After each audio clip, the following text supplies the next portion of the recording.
That radio chick Cheryl Lee here with you. Welcome to the Still Rocking It podcast, where we'll have news, reviews and interviews with some of our favourite Australian musicians and artists. Today I share a recent Zoom room chat I had with zany lead singer of the Choirboys, Mark Gable, 71 years young.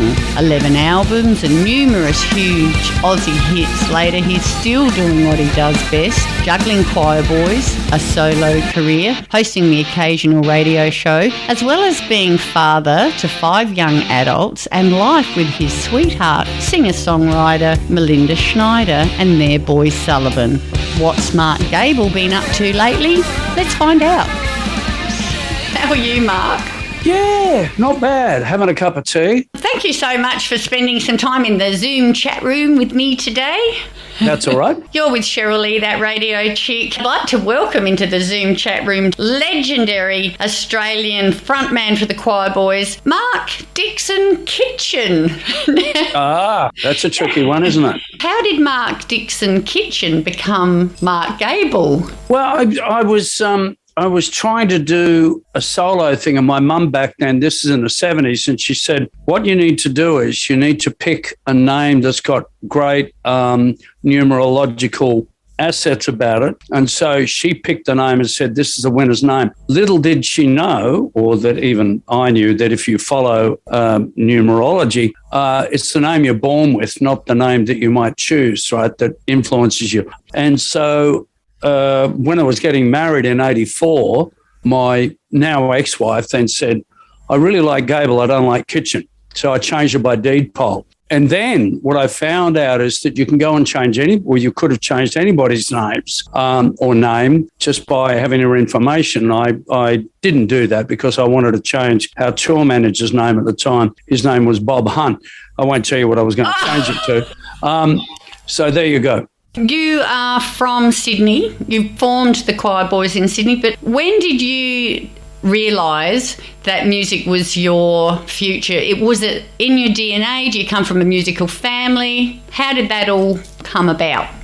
Well, yeah, I was, it was a musical family in terms of, apparently, I didn't know this, my mother and father sang, and I didn't know that. But we had a piano back in the day, and my sisters, not so much Dale, the oldest one, but Penny, Vicky, they used to gather around the piano and sing. And Penny could play the piano, my middle sister. And so that's how it really, that isn't how it started. The first music I heard was up in New Guinea back in the 50s with the Papuans singing. They'd sing at like 6 o'clock every night, and it was amazing.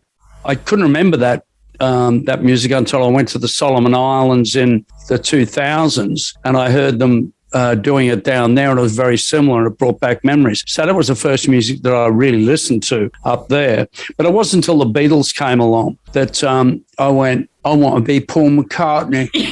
That looks like it's fun being Paul McCartney. Much better than being John Lennon or George Harrison, I think I want to be Paul McCartney.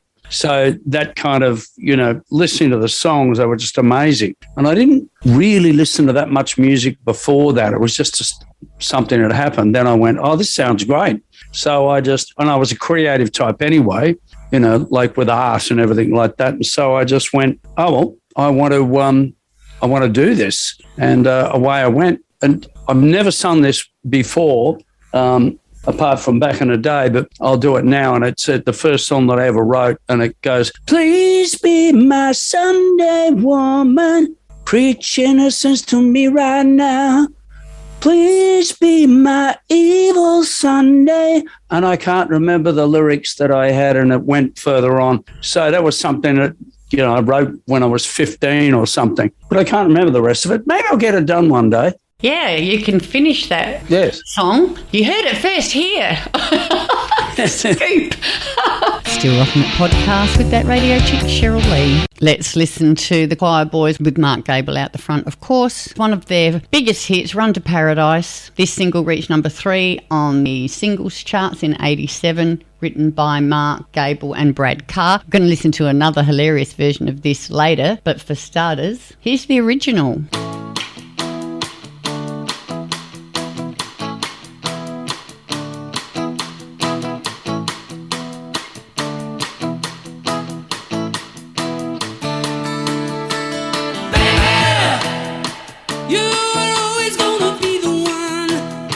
So how did it come about that you got together with the other fellas and became a band called the Choirboys?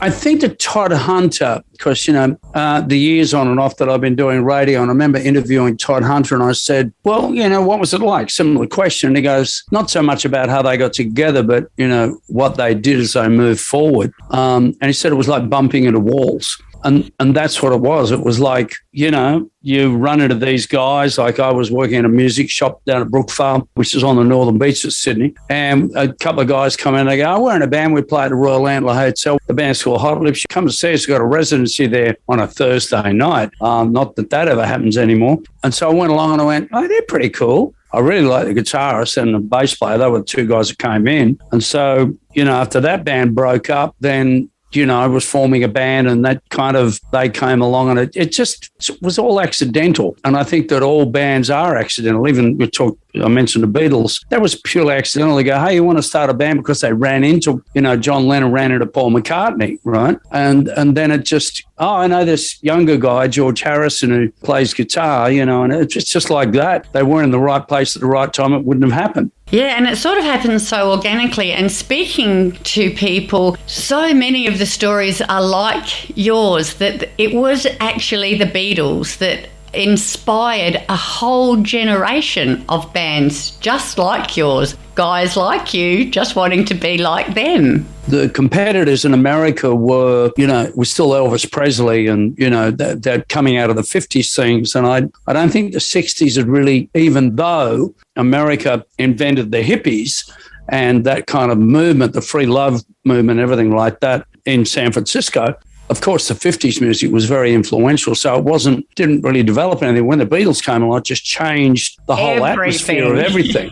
And as a subsequence, the Beach Boys came along and, well, maybe it was about the same time, but, this whole thing was really an English thing. That was the thing that, it was the Beatles, the Rolling Stones, the Who, the Kinks, so many great English bands, and even Jimi Hendrix being American was discovered in England, because America wasn't ready to have something like that happening. And in Australia, we were adopting a whole heap of people from the UK, and they were bringing all that musicality with them. So many of our Aussie musical icons are from there.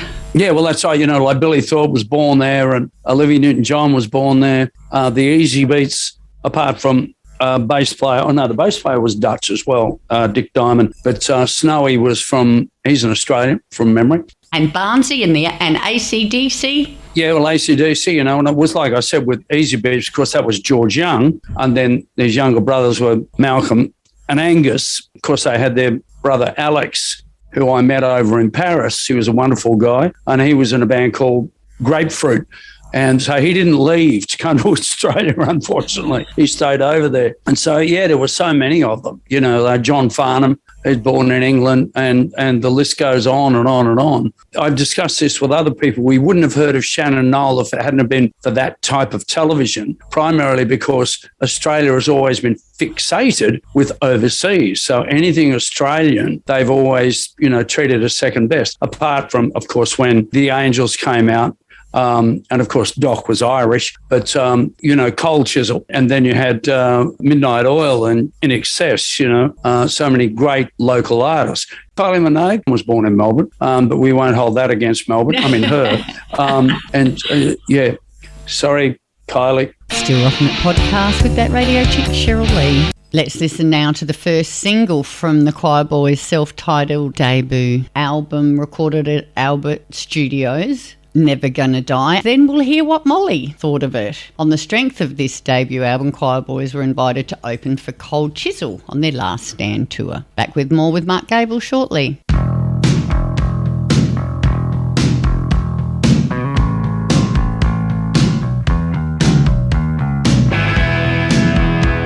In 83, Never Gonna Die was hailed by industry music guru Molly Meldrum is destined to become an Aussie classic. And gee, was he right? Yeah, I think he was talking about that album and particularly the song Boys in the Band. He loved that song. And so he was talking about that album. And of course, I lost my voice in the middle of promoting all of that, so it fell over. And it wasn't until the next album that everything really took off. And so Molly was right. And the rock scene wouldn't have been the same without, or the pop scene wouldn't have been the same without Molly.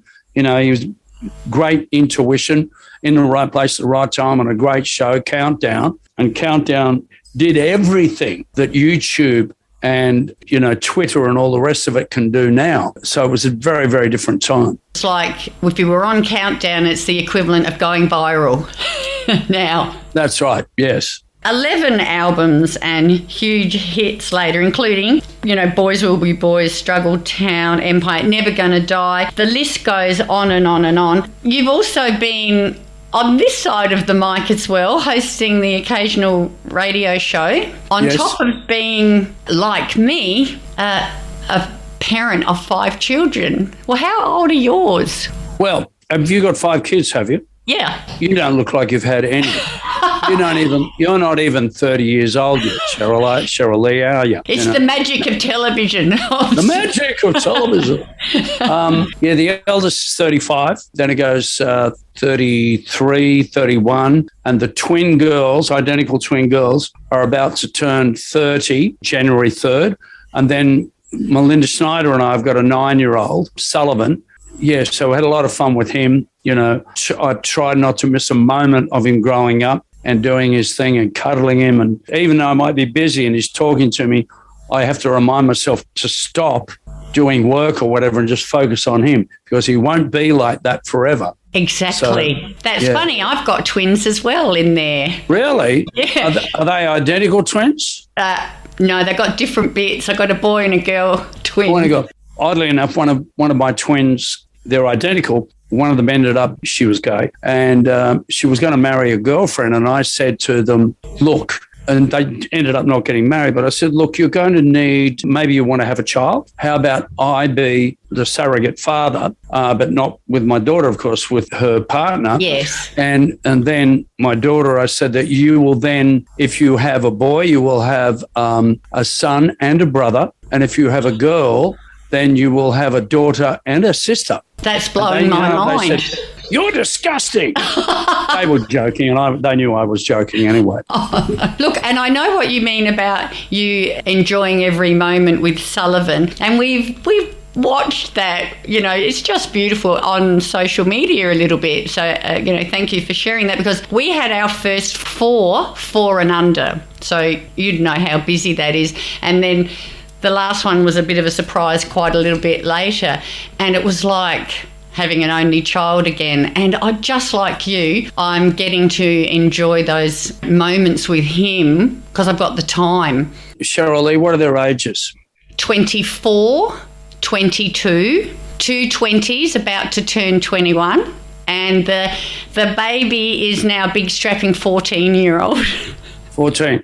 So obviously, you were, how should I say, you were obviously being very promiscuous 24 years ago down to 20 years ago. And then you just thought, why not, let's just clown around.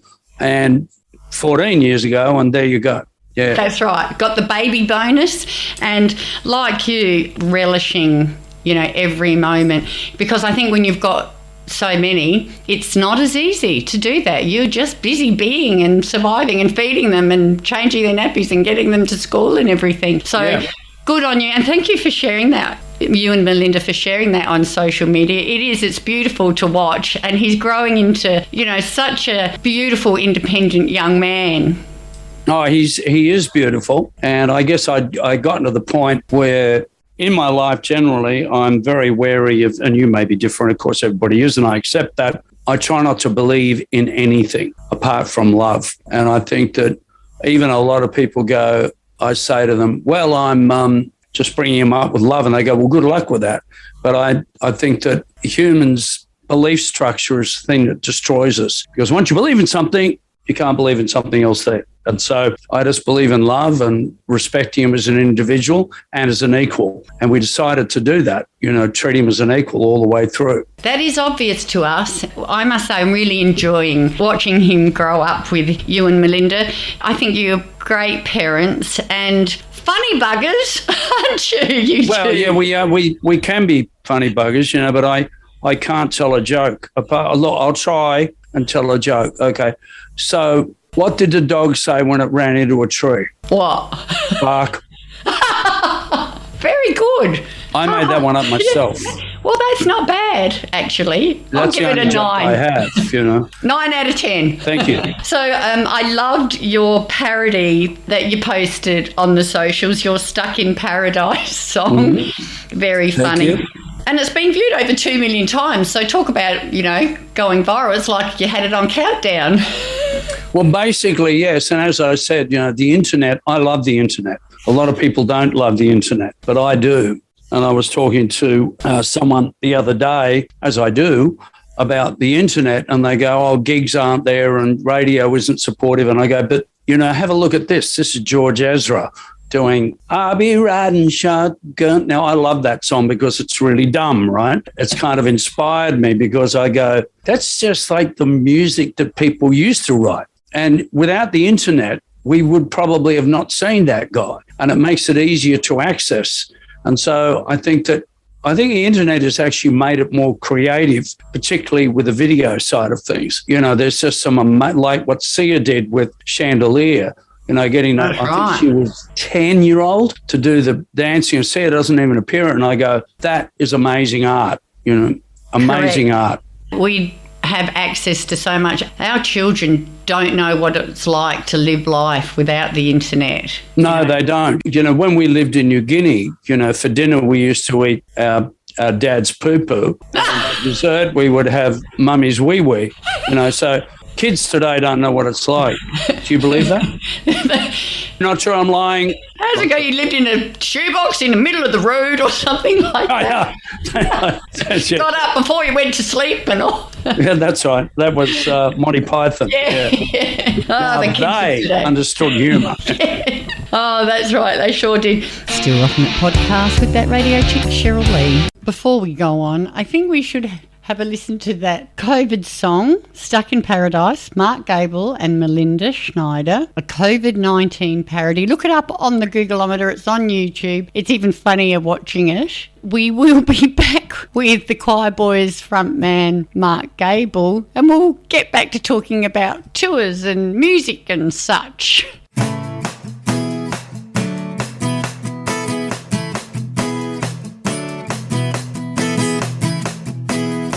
Now, you've just finished a tour, is that right? But no SA. It'll be great to have a scoop if the Choirboys are coming our way, but I do know that you're coming our way this weekend, yes, actually. That's right, I am. I'm doing the Rise Up, and it's for support act, and it has a whole bunch of people on it, like Ross Wilson's there, Leo Sayers there. I've been catching up with Ross, but I haven't caught up with Leo for a while. So we're going to talk about, how his managers ripped him off. But here he is doing this wonderful charity event at the Theberton Theatre on Sunday. Yeah, so it'll be, a bunch of other people there. It'll be really good to catch up and sing a few songs. And, I haven't been to Adelaide for a while. I think it was this time last year that we were in Adelaide at the Gulf. We're back, or I'm back, I'm sorry. But it'll only be for a short time, but I'm looking forward to it. And then I'm going down to Hindley Street and I'm going to get a bloody pizza, mate. Yeah, afterwards, yeah.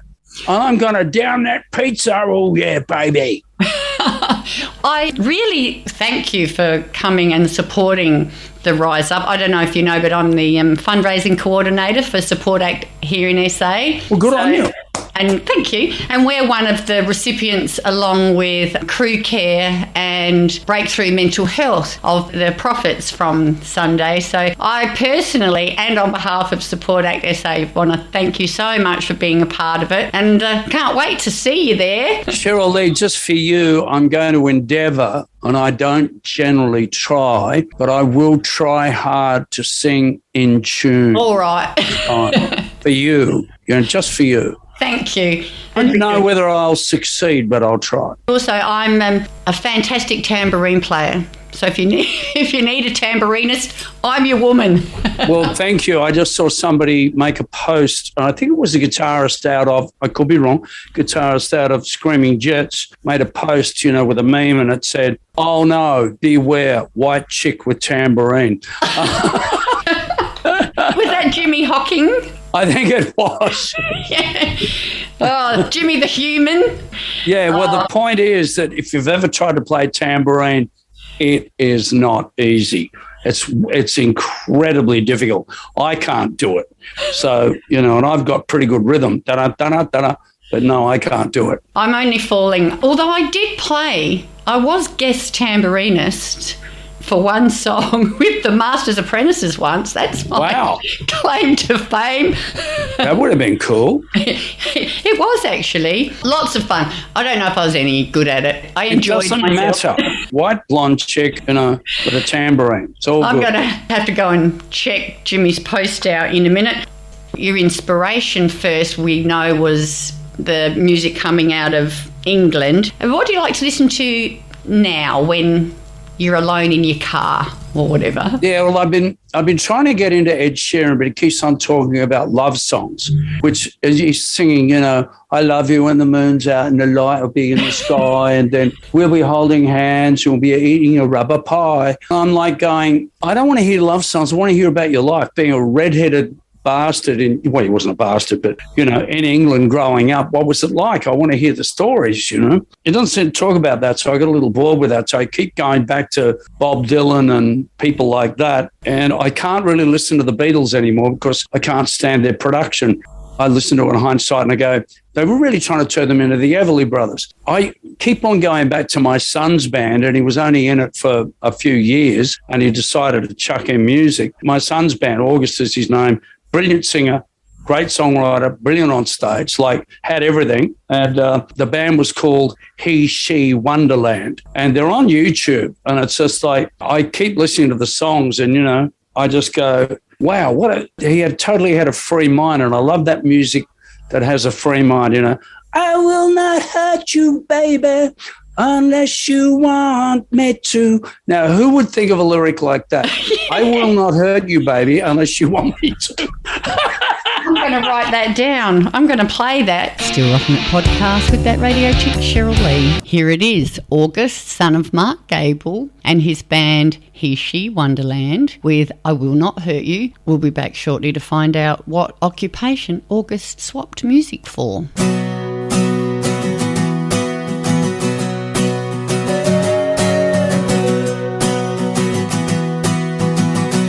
But yeah, he's very, very clever. But he decided he didn't want to live that lifestyle and just finished his master's in psychology degree last year because he thought that'd be easier. Oh, boy. My eldest has done the same. Very, very, very difficult to do. Yeah. Yeah, that's for sure. A very difficult profession, especially if you tend to be empathetic. A hard occupation to be listening to, such problems all the time and not letting it affect you personally. That would be the tricky part. Well, yes, because we have to remember that only psychologists and psychotherapists, psychiatrists don't have any emotional or mental problems. They're absolutely perfect in all those areas. Yeah, not. And so we go to them for advice. And, you know, some of it structurally has been very good. I saw a psychologist earlier in the part of the year just to help me get back on medication. She was wonderful. Yeah, so August decided to do that and not do music anymore. And even Melinda would listen to his stuff and his voice and go, wow, he had it all, but that's what we choose to do. And like I said, right place at the right time. It's not about talent. Never say never. He's got music, obviously, in his DNA. He could always come back to it. It may be 5 years, 10 years, 20 years down the track. Music will always be with him. Yeah, well, I used to be a stripper. And I'm thinking, why are you laughing? Sorry. So I'm thinking about, taking it up. Taking that up again. Maybe with a pole. Hey? Maybe with a pole. Oh, I thought you said maybe it's too cold. And that. Yeah, the cold is not the stripper's friend. No. Well, not the male stripper It's anymore. cold up here. It's a bit nippy. Oh, dear. All right. Anyway. On we go. So Ed Sheeran, not so much. Bob Dylan, yes. You know, I do listen to Bruno Mars because I know it's weird because it's not rock and roll, but I have been getting into Foo Fighters. I really like the message there. And, you know, I've always been into Green Day and stuff like that, but I'm having a lot of trouble getting into the newer music. And there's an Australian band called the Lazies that I love, and they're kind of from the Central Coast in Sydney, and they're getting back together and writing songs again after having a nasty breakup. You know, there are some elements out there that are good, but I'm always looking for, it's like, I like songs, and that's why I like Adele, you know, because she writes songs. Yeah. She writes songs with people that are songs, and I'm not really interested in, you know, I'm having a lot of trouble getting into the hip-hop-y side of things, even though we are re-recording our first album, 1983, the Choirboys album. We've got a rapper on there doing some of the stuff, you know, intermixed with the band. So it's really quite weird. But it's not my thing, you know. No. I really like songs. I love songs. Still Rocking It podcast with that radio chick, Cheryl Lee. Well, let's hear one of those songs that Mark likes now. Here is Half-Mast Blues by the Lazies. We'll be back shortly to find out a little bit more about this up-and-coming album.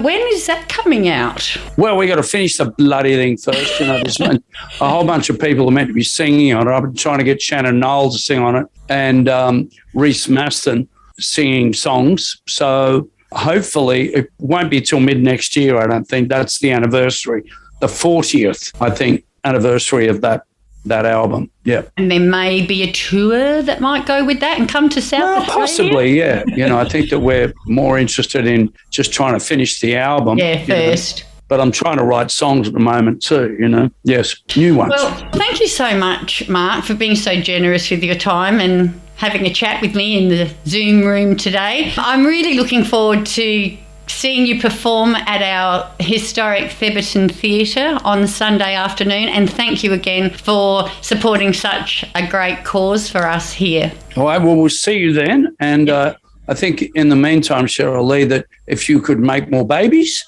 it would be a really good idea. Oh, no. And look, love to Melinda. Is she coming to Adelaide with you? No. She's busy doing her own things up here. It'll be a fly in, fly out. Well, send our love to her. We'd love to see her in Adelaide, our beautiful town of Adelaide as well. So I look forward to catching up and giving you a wave on Sunday. All right. We'll wave then, Cheryl Lee. Thanks, Mark. See you, mate. Ta-da. Still Rocking It podcast with that radio chick, Cheryl Lee. We'll leave you now with another great Choirboys hit, Boys Will Be Boys.